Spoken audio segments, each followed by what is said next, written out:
Evening, everybody. Here we are again. Welcome to Volume 5. Can't believe it's been 5 weeks already. We've had this running now. It's been awesome. So, there's a lot of programs on TV that never made it past episode 5. And talking about that, Neil doesn't look like he may make it through this episode. Just to let everybody know, his internet is being really bad today. He's on a new internet box and everything else. So he's going to keep freezing. Maybe he might jump out. I think I'll remove him for a minute until it starts working. This is the beauty of live telly. Exactly that. It doesn't always go to plan. Oh, he's coming back. I'll add him back in. Here he is. One last chance. One last chance. Otherwise, it's computer at the window or...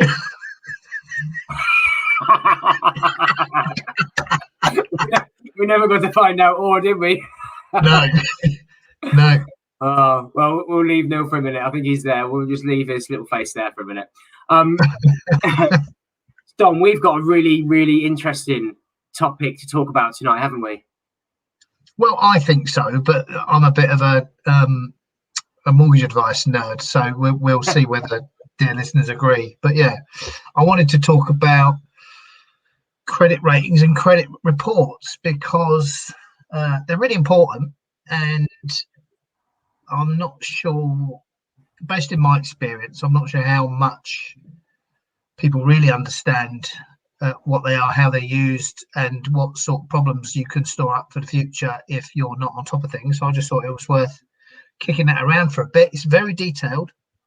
Yeah. So I could rattle on about this for yonks, and I, again, like last week, I don't want to upset Amy in Neil's house because she's our moderator when it comes to length. But let's see how we go, basically, because you've probably got some questions you want to ask. Massive questions, yeah. And I've actually had a few things like this in the past. For me personally, I remember when I got my first mortgages. Yeah. It became panic stations too late because I never checked anything. Because I put my head in the sand, not because I thought I was doing anything wrong. I just didn't have a clue. So I think it's really important people understand the effect it can have. So I guess we should do a little bit of a process. Should we start at the start? If you're looking to get a mortgage, what do you need to know about adverse credit? How small a thing can affect you? It's not even about adverse credit, really. So you've got essentially two things. You've got credit ratings. That's a score. And most people that have some experience of working with a credit referencing agency or consumer report will have seen their score. And depending on the agency, they run to different scales. But let's use Experian for argument's sake. And that goes up to a top credit score or credit rating is with Experian is 999. Some of the others use different ones. Clear score, though, that takes inputs. Let's start from the start. The 4 main reference agencies are Experian, Equifax, TransUnion, which used to be Call Credit, and Crediva. Okay, I use Experian, so I know that.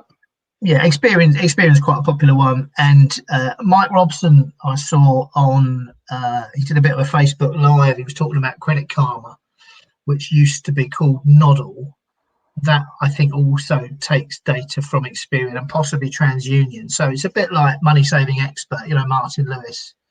They've got their own credit club. They pull in data from Experian.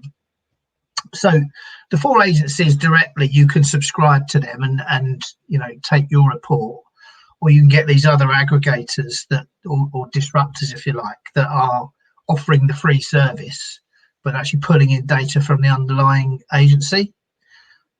And that works for a lot of people. It's helpful. Mike was talking about how important it is to be able to track what's happening on your credit file, because mistakes do happen, and you can get those things corrected. And he came up with a good example of an issue he had with Barclays. But what I will say is, whilst they're free and they look great, they're not doing it out of the goodness of their heart. You sign up, you're granting permission for them to access your data.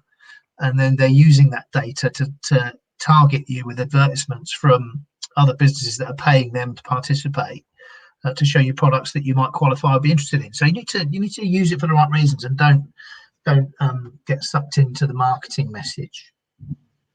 So those are the four. And effectively, what does a credit rating do?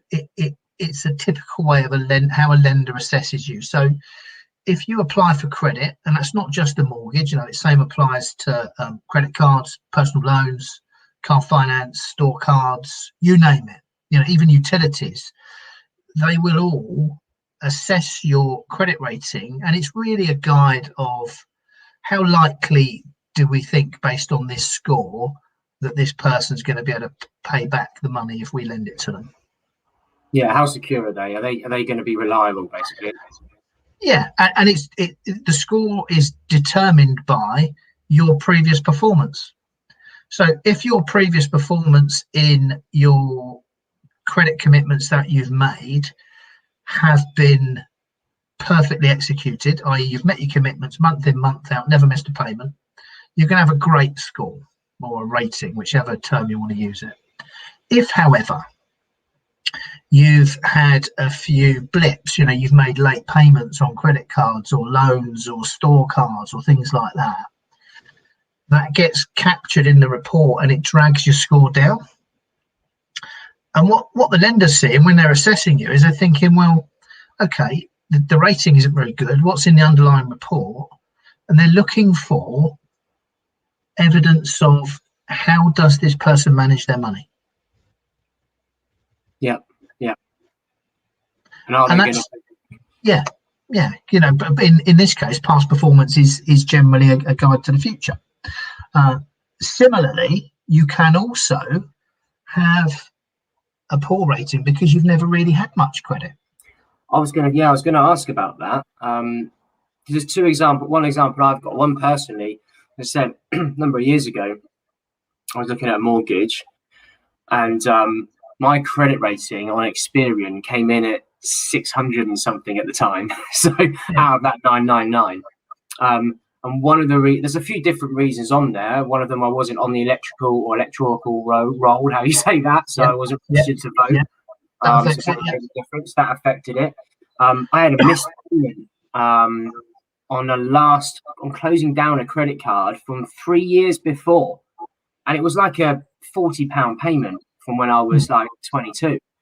So, and it was still on there. And I'm sure, if memory serves me, it lasted on the Experian report for 6 years. I think it dropped off, maybe being so meaningful, maybe after 2, but it was still live on there for another 3 or 4 or something. Yeah, absolutely right. So decisions you take or blips that you have in managing your money can have a longer term impact. So a really key mindset to have around this is, if you're not on top of your credit report and your rating, and you are thinking about buying a house in the future, there's no time like the present to register with one of the providers, see what it says, see where the problems might be, and start to work on them, or at least be in a position where, when you come to somebody like me to start talking about a mortgage, you can tell me with confidence that you understand what's in your report. Because the flip side of that is, and I always ask, when a client presents to me and they're committed to moving forward with a purchase, I always ask to see a copy of a report, because it's really important that I see, before the lender sees, what the report says, because the lender is using it fundamentally. They're trying to predict future behavior on how you've conducted your credit in the past. That's it. There's no secret to it. It's not like trying to catch you out. It's just a means of predicting future behavior. Now, gone are the days where you'd go into the bank branch and you talk to the bank manager who's known you for 20 years.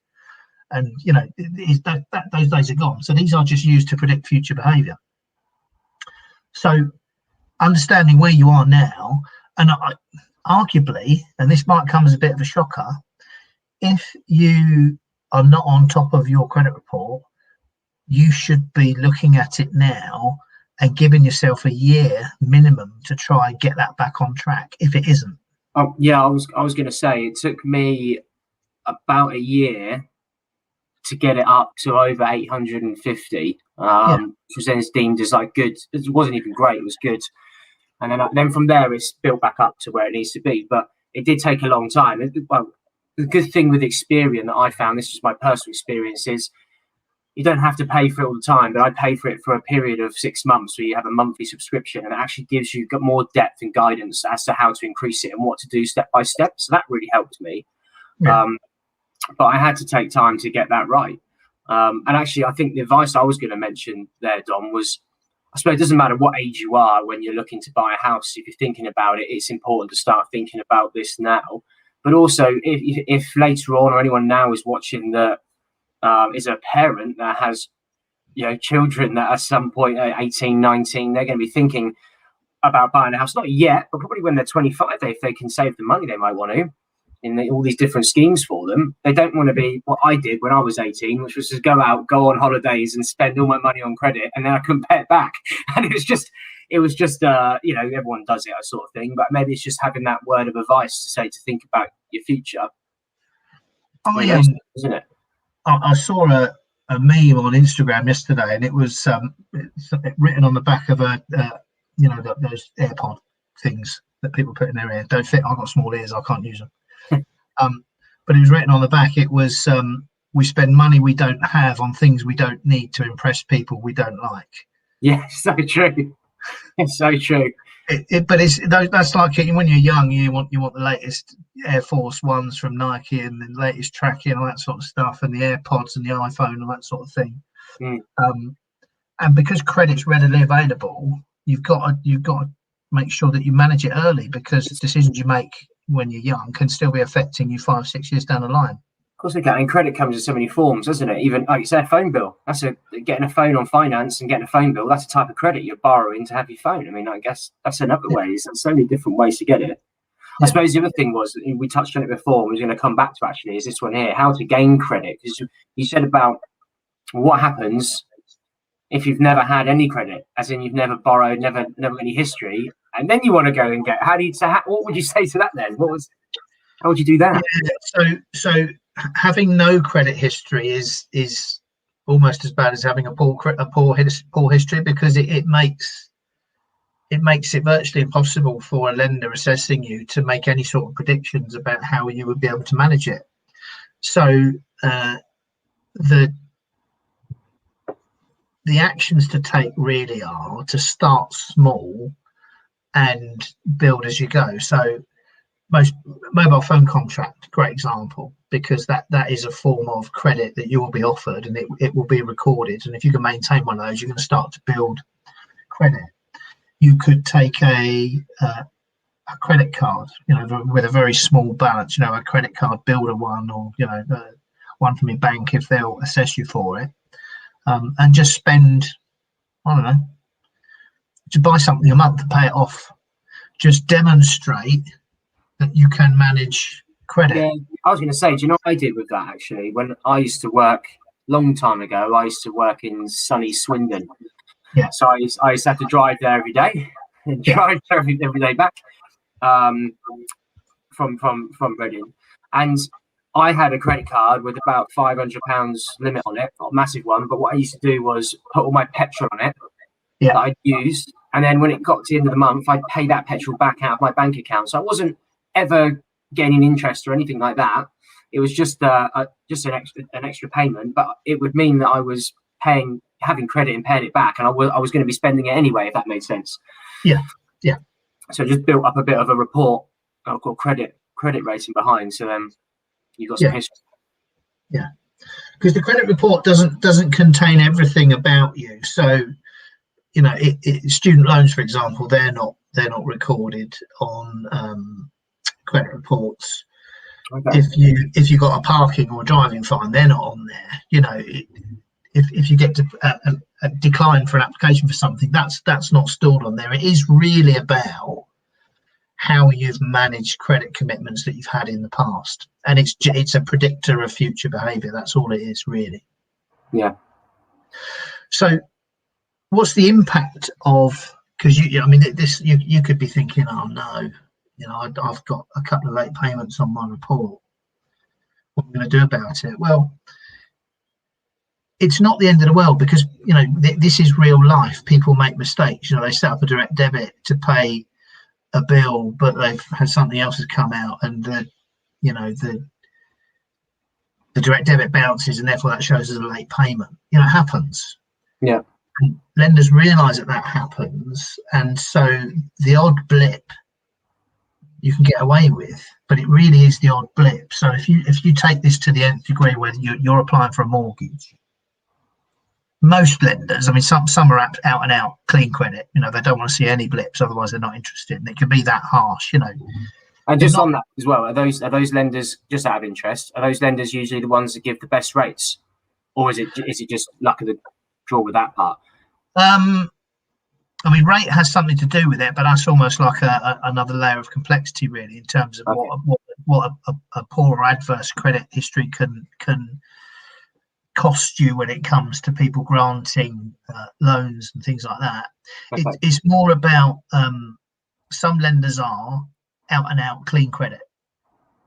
They only want to lend to people that have got grade A credit ratings, and that's okay. That's their stated position.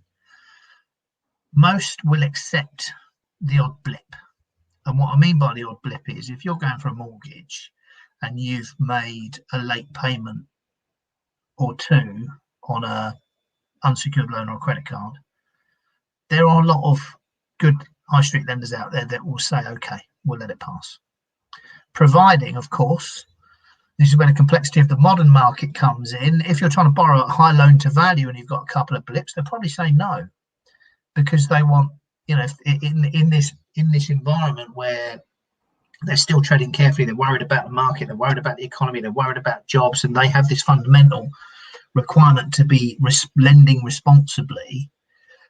They could and will, and I have seen it, where they'll say, no, we're not prepared to lend at that level. You need to find more deposit. Well, there are more risks, aren't they? Because you're borrowing more off of them. They want to make sure your credit is even better than maybe if you're only borrowing 50-60%. Yeah. So if we carry on down the road, though, so there's a multitude of symptoms, if you like, on a credit report that can affect you. So late payments on unsecured credit, problematic, not the end of the world, providing it's the odd blip. If it's a recurring pattern, 1, 2, 3, 4 months late, 5 months late, it's probably a default, and you really don't want defaults on your record, because they are evidence that you have effectively walked away from a commitment that you've made. And there are some lenders that will not be interested unless they're completely satisfied over 6 years ago. Some will say they'll only accept some up to a certain value. Some will say, if you've ever had them satisfied or unsatisfied, we're not interested, etc. CCJs, there are either individual voluntary arrangements. The more extreme end, the more extreme the situation you find yourself in from a credit perspective, the harder it will be to borrow money. And even if you find a lender that's prepared to do it, they will charge you a premium on the interest rate to reflect the risk. Okay. We just had a question, by the way, pop in there, Dom, from Idris. Can you see that on the screen as well? I can, yeah. So car finance can be considered in credit rating ? So I think you're just saying it can, or is it considered? So yes. I say yes, wouldn't you? Is that right? Yeah. So again, it's a commitment. Even if it's HP or a PCP or those types of things, where it's a contract purchase, how you conduct that commitment is also tracked through your report. Yeah.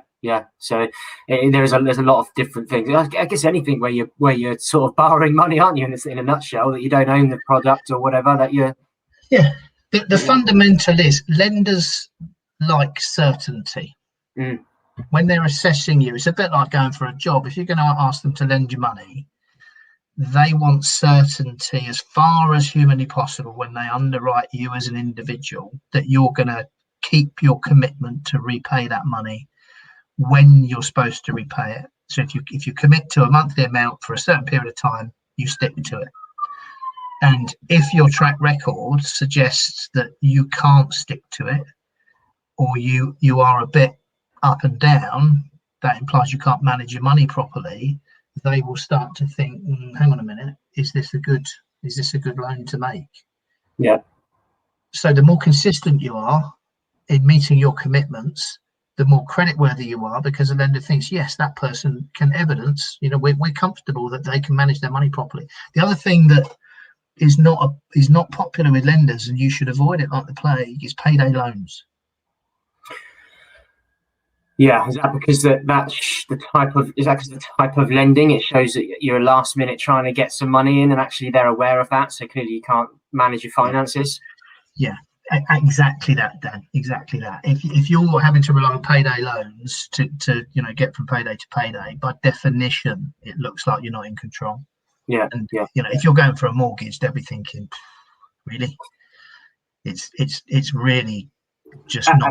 And a lot of people do payday loans because they're just quick and easy, and they think, I'll just do it for a bit, so rather than getting something more substantial. But actually, it has a detrimental effect, doesn't it? In a lot of things they do.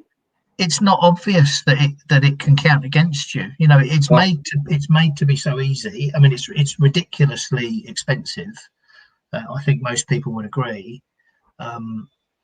But they've made it really easy to do, and so people will do it for good reason, but it can have a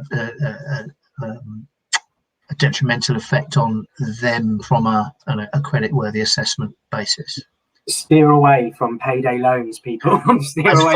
As far as humanly possible. Yes. Yeah, don't go near them. One other question, actually, as well. This is probably isn't to do with the credit part, but it just popped in my mind. What about gambling, things like that? Just when you do the mortgage piece, is that?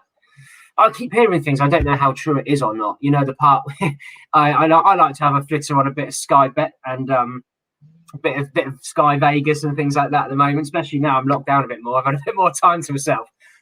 What's the danger in that? Is there a danger in that? Is it just, does it really matter?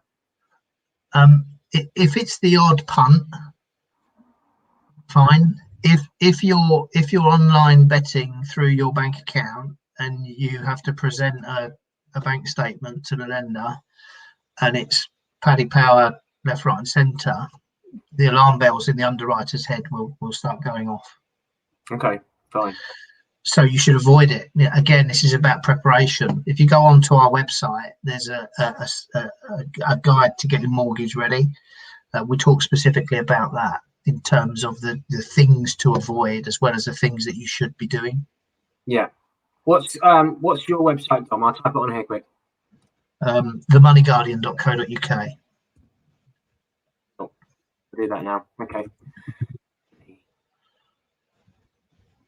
So, I mean, from a topic perspective, I mean, I could go on and on and on. It's just there's the fundamentals really that you've got to be on top of it. Yeah.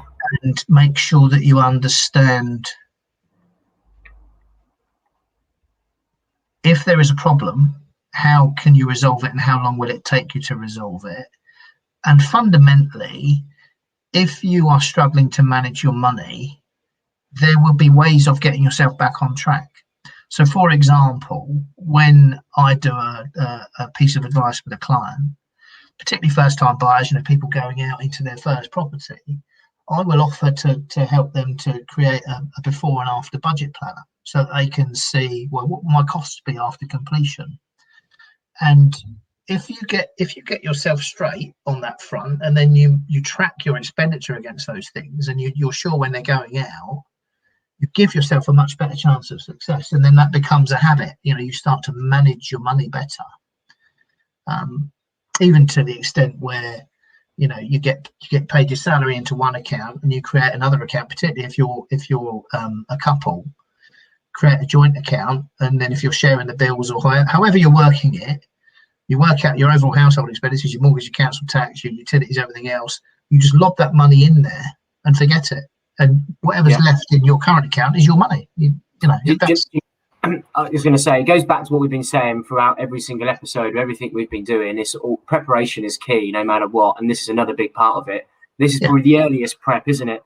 Because if you want to move next year, or you've got, youngsters who are 18, 19, they might want to buy when they're 24, if they can afford it, 25. They've got to start thinking about these things now. That money thing you mentioned is really, really good, actually. Something I did. Because I was a nightmare with money. I was terrible. Just shocking. Like, I'm just typical one of these lads who just spent his money, did what he did, didn't really think about it. And over the last few years, of course, I'm a lot better, and I'd like to say I'm very good at it. And one of the things that I used was there's loads of different ones, but I use a Monzo card for me personally, but it's just a bank card where I transfer my money out into there that I can spend that month. So everything else sits in my bank for my bills and whatnot, and I just got sort of a card with a bit of cash on. That's my spending money, and that way I never go adverse or mess up or anything like that. So it's a good idea, it's a good tip, or if you're in a couple or joint accounts, things like that. Yeah. And I suppose we're getting on for sort of 26 minutes now. I could go on, but we can always revisit this. So if dear listener or viewer, if you think of something afterwards and you want to put it forward, happy to talk about it. The fact that there are 4 agencies, they can all carry different information. So not every agency is taking the same feed from the lender. So you might find that on an Experian report everything looks clean, but on an Equifax report there's a late payment or something else. And primary point, when you come to somebody like me for a mortgage, it's really helpful if you understand what your situation is, so that I can immediately, well, of course I'll look at the report to be clear that you're on top of it. But if I understand where those blips are, we can target the right lender that won't mind and avoid the ones that will, to avoid false starts. Really, let's not waste time going to a lender that we know will just kick it out. Pointless. Let's pick the ones that will go for it. But also, which lender's using which report, because they don't all use the same one. Some use multiple, some use one. So we need to be clear that we understand what's on the report that they're going to check before they do. You know what I mean? Yeah, absolutely. I was going to say, and if you to leave them one last note for people, if they're starting to think about which, looking into this, what it's only your sort of thoughts on it, but what report would you use? My throat's going. To start with, if you want to get a crystal clear picture of your credit history, there's only one place to go really, which is checkmyfile.com, because it's the only aggregator that draws in reports from Equifax, Experian, TransUnion and Crediva. Now it is a subscription service, let's be clear. It's not one of these free ones. Mm-hmm. I think it's £15 a month, something like that, but they do a 30-day free trial, so you can sign up for the free trial, get your report, cancel it, because then you've got your baseline. And if you then want to choose your free provider, that's fine. But if you want to pay for it for a period of time, if you think you've got work to do, work out the best way to tackle it. I get clients now to just get a check my file report and let me have it, then I can see everything. And that is a really good input to the stages of research that I'll go through to work out where the right home for that potential customer is. Especially if there's a free trial for a month, it's worth getting it, cancelling your subscription and getting a report. So the people seeing this now and seeing this later, if you haven't checked or don't know, well worth looking into. You might start to see where you are. It's also really easy to view. That's what I'd say in terms of how it's laid out. It's light years ahead of the others in terms of how they present it. Well, I'm interested in that because I've only ever used Experian, and now I got the free one, so I'm going to check that. I'm going to check that tonight. Have a little look while I'm having a glass of wine. Yeah, it's a real eye opener. All right, buddy. Well, look, I think that's been 29 minutes. Really good conversation. Been quite a few people watching, which has been great. As always, any questions after this post is saved, give us a shout. More than happy to cover it. We will be back next week, Wednesday, 6 p.m, Volume 6, and Neil will be back. Let's hope so. Let's hope he's back. His new Wi-Fi stack's going to be under intense scrutiny. It is. I think he's had a bad day with it. So if you're watching, Neil, we love you, mate. We love you. Yeah, sorry, Mr. Grumpy. And we'll catch up soon. Thanks, everybody. Speak to you soon. Cheers, folks. See you later.